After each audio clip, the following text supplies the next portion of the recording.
Good morning, YouTubers. Manny here from Manny's How To Workshop with part 2 of the fence rebuild or new installation.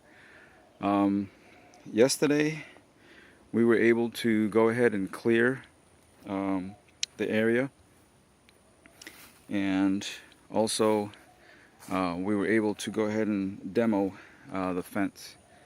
You can see that there's one post still left over there, but I don't think that one's gonna make a difference. It's not gonna be in the way anyway, because I'm gonna use that post right there from the newer fence as my reference, and I'm gonna run it line right down past this tree, down over here, and right up to this other corner.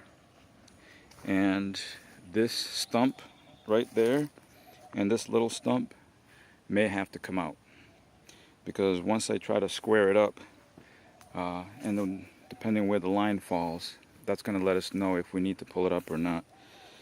And then we have this hole right here where I threw in some the crushed up concrete pieces that we got from when we pulled out the 4x4 posts.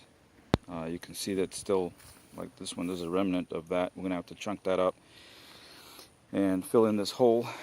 And then there's a couple of high spots. There's one right by the tree there, and then there's one right by the corner there. We're gonna try to take it down with the rakes today, and rake down about a 2-foot section all the way down to here, so that we got a nice working surface.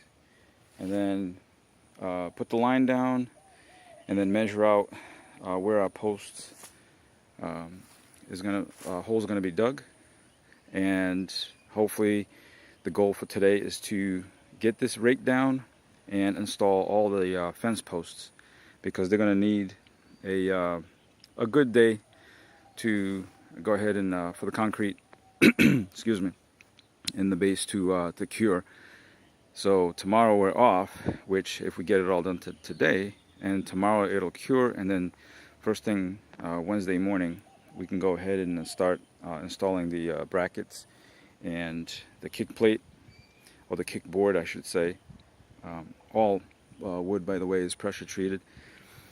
And then after that, once those are done, putting the pickets on is going to be simple. It's 2 screws per support board, and that'll be that, and it'll go smoothly. Alright guys,